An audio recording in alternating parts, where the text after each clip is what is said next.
morning. I am in Cannes currently. We have left Marseille about 2 hours ago, actually. It was a 2-hour drive. Traffic wasn't too bad. It was actually the construction along the route that actually killed us. There was a lot of road work going on. So it took a little longer than we expected. And we just parked and walked through a market. Here, the Cannes, c'est la femme des haricots, or maybe it's the fête voiture marché. I don't know. It's the sign is right over there. Mom and Lynn are in the restroom right now, which are free and clean, which is really nice. But we're going to walk up to the top, to where that tower is right there. And I think that's the next thing we're doing. I'm not 100% sure. Mom has a walking map kind of laid out for us. And I believe it starts there and ends at something de festival, I believe. We'll find out more as we go along. Anyhow, it's just a quick check-in on this one, and we'll be back in a moment. Welcome back. Future editing Charlie here. Noticed that I forgot to turn on the mic on top of the camera for this next scene. And I just was debating whether I wanted to lose or not. And of course I didn't want to lose any of the footage. So what we did was we went up to the top of the hill after going to the market, and we went to go see the Cannes sign and the overlook. To get there, you actually had to go through a castle area. The castle's called Château de la Castere, I believe. And as you walk up this series of either steps or kind of a windy road up to the Cannes sign, when you get there, like I said, there's just this great overview of the city of Cannes, and it's fantastic.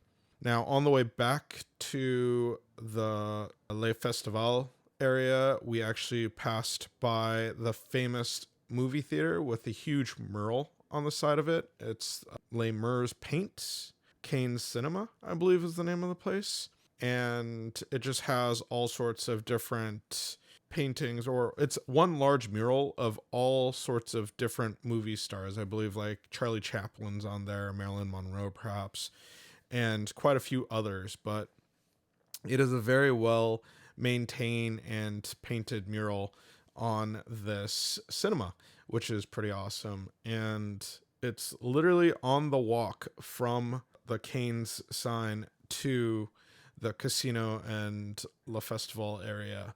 So yeah, it's a bummer that I forgot to turn on the sound for it. But anyhow, let's go ahead and get back into it. And we're going to see the casino and Le Festival area now. So let's get on with it. Welcome back. I am walking away from the Palais de Festival and the casino, as well as the Walk of Fame. The Walk of Fame was definitely impressive. And unlike the one in Hollywood, instead of just going straight down the street or the road, what they ended up doing was they actually kind of have it going in a zigzag pattern. So it's kind of hard to find. And I literally walked right by it without even realizing it. I'm thinking that Google did something wrong. That being said, the casino is probably the second least impressive, or the second most impressive. And that was just an event hall looking site. It's neat. It's a casino, but we're going to Monaco next, or soon here rather. And so it is what it is. If you enjoy that type of stuff, hit it up.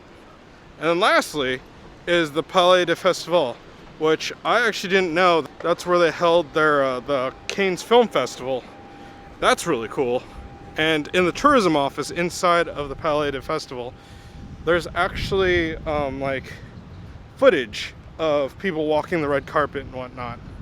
And then if you go to the far side of the building from the casino, which is on the back side, and you go to the front, you can actually see the red carpet where all the stars actually walk up into the film festival, which that's really awesome. There was actually a huge line of people there, all trying to take their photo on the red carpet. It was really cool, actually. As much as I love movies, I guess I don't love them enough because I had no idea that that was where they actually did the film festival stuff. That was really neat. And the place is pretty locked off. And they have a ton of police around, so I don't think you could actually get in. It was actually closed off, so no one's going inside. Kind of a bummer, but whatever, it is what it is. Now after finishing that, we've walked back towards the parking lot. I'm actually in the harbor right now, where it's just an amazing amount of yachts. Like it's just such a nice sight here. Everything is so pretty and clean and really, really well kept. But we're finishing up here, and the next is we're off to Antibes. And I don't know if I'm saying that correctly, but that's gonna be a little bit of a drive, and I think that's where we're ending. No, we're ending in Nice tonight. That's right. So we'll check back in a moment here. All right, and we are at the port of Antibes. We just walked along part of the wall to go see a statue of half a man that was made out of the alphabet. Pretty neat. It was pretty crowded. This area has like some money though. Like as I walk by all these yachts, it's crazy. It's super pretty here as well. And we're on the Promenade Patrimonial, apparently, at the Port Vauban's Antibes. It's kind of nice. They just write everything on the wall right here for you. There is like a water break on the other side of this wall, but it actually turns, and there's a beach on the other side of the wall that after it turns. Oh, that's cool. I was noticing, I was like, the water is not as trashy as Well done, France. Lynn just found a thing that collects trash. Here, I'll get some footage of it. Good catch by Lynn. She was looking at why the water was so clean in the harbor, and then came across that that little like trash eater type deal, which is pretty awesome. Now we've actually made the bend, so on the other side of this wall behind me now is actually a beach. There's probably, oh yeah, it looks like there's a gate right here to actually get to the beach. Let's see if we could take a quick peek. Yep, goes to the beach. So we can go check that out real quick. See the Mediterranean for what it is. Yeah, it's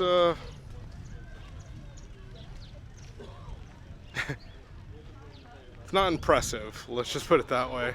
It's a beach. There's water there. Yeah, you could swim here. It's they kind of made like a little lagoon type area with the wave break, but it's clean. Let's put it that way. But it is lackluster, and there's a bunch of trash cans right in front of me for your trash, so that's kind of nice. Anyways, we're pretty much done here. We're gonna be off to the next city, which is like a very long name. I'll throw it on the screen, and then when we get there, I'll actually say it because I'll actually put it into nav at that time. Anyhow, we'll check back in a moment once we get to the next city. Welcome back. We are now at the Saint Paul de Vence. That's the name that I couldn't figure out just now. My camera is sitting precariously on a wall that, yeah, if it falls, it's gonna break. Anyhow, I am at the bastion of,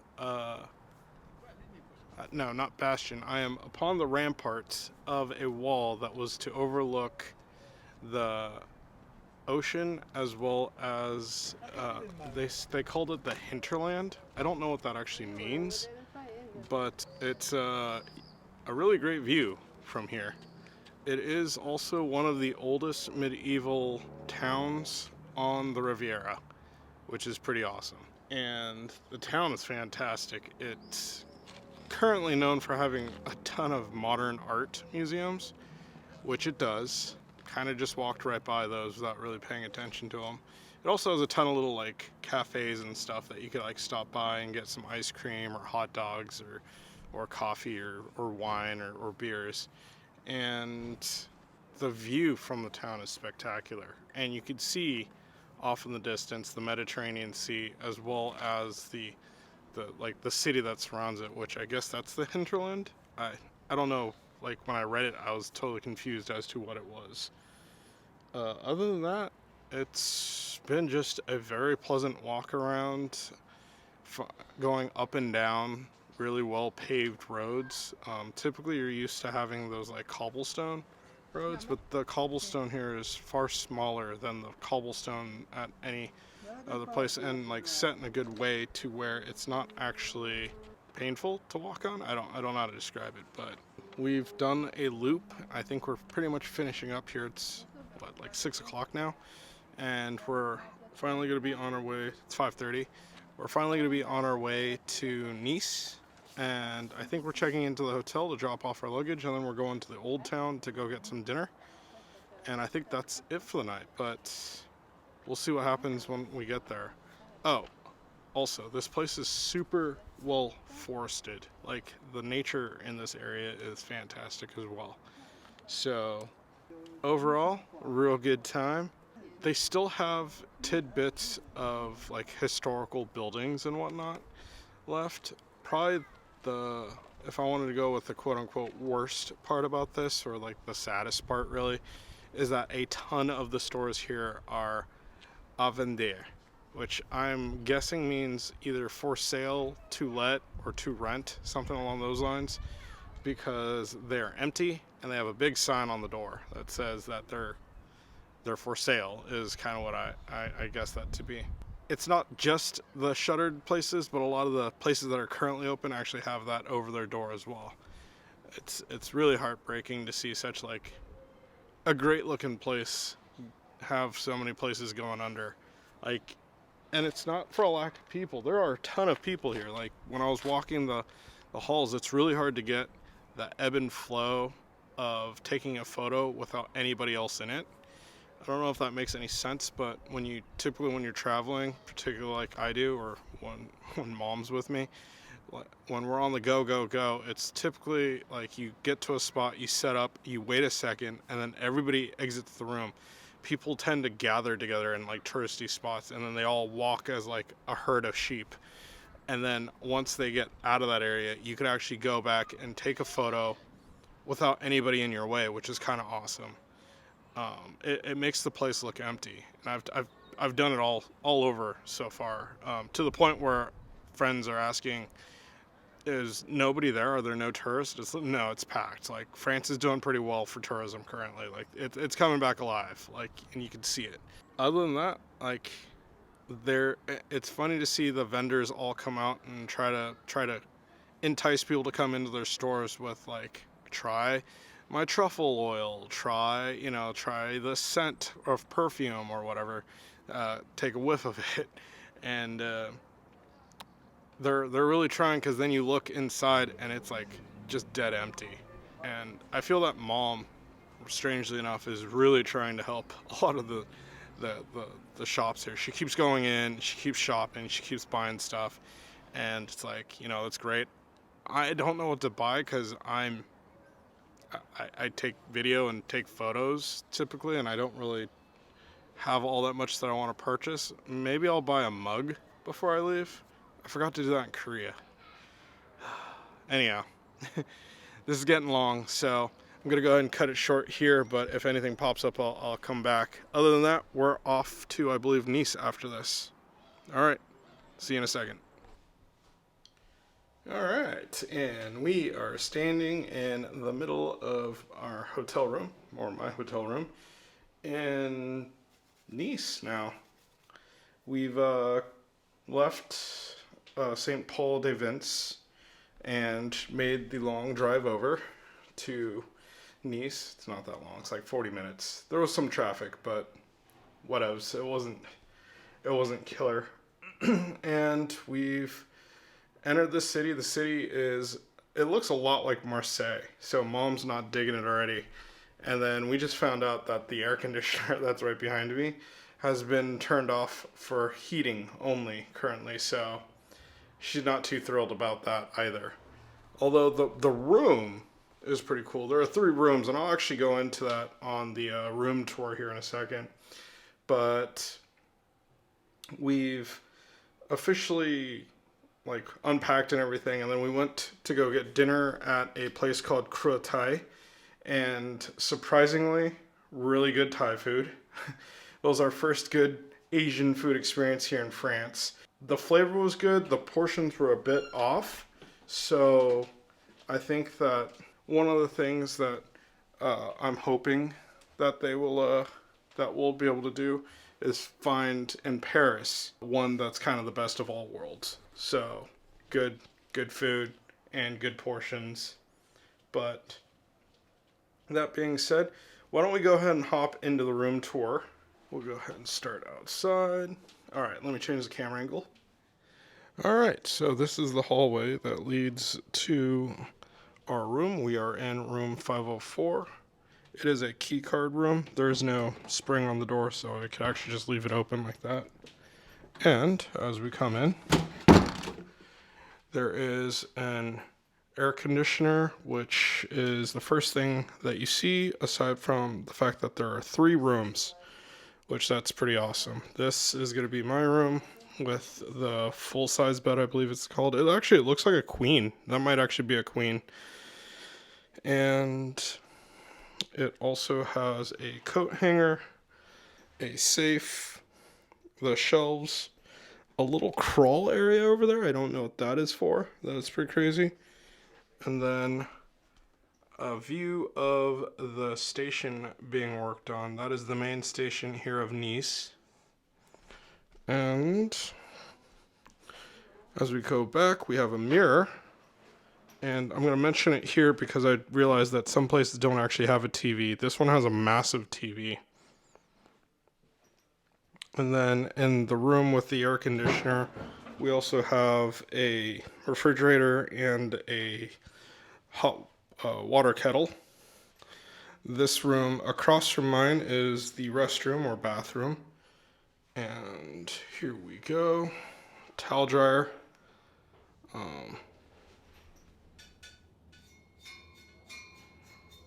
Don't know about that.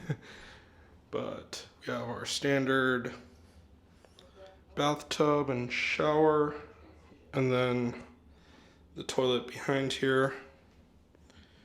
And then we go to the final room, which is Mom's room and Lynn's room, I guess. Another safe with a coat hanger area, a massive dining table, which is pretty crazy. First one we've gotten in Yeah. the hotel room.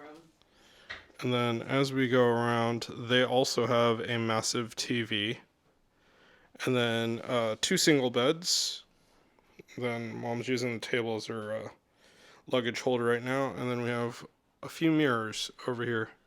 Yes. But overall, this is a pretty swanky place. Oh, and then, Only open place. yeah. Like, Lynn also has a chair that she's using for her luggage thing. And then again, if we look outside, it is the station being worked on. it also comes with instant coffee and instant tea. Oh, that's a first. Oh yeah, here we go. Very So much it also first. comes with instant coffee and instant tea, which Mom actually bought some. Well, all tea is kind of instant, thinking about it. Yeah. Well, Mom's Oh. looking for the instant coffee. And they have 2 reading lights That here. one's Oh, well, broken. But this one works. so So, yeah. fair enough. All right, we'll get back to the other angle and finish off the video here. Back in a moment. All right, and welcome back. It's pretty neat how they have the room segregated into 3 rooms, like I was saying earlier, and it actually looks better than most of the other hotels that we've been to. One strange note, they couldn't fit regular doors, so they have sliding doors, and they're kind of janky. So Here's Lynn's and Mom's room. Oh, it's running a lot smoother this time. Anyhow, that is it from our first night in Nice. We still got one more night to go before we're flying off to Paris. And yeah, that's going to end it for tonight. Until the next video.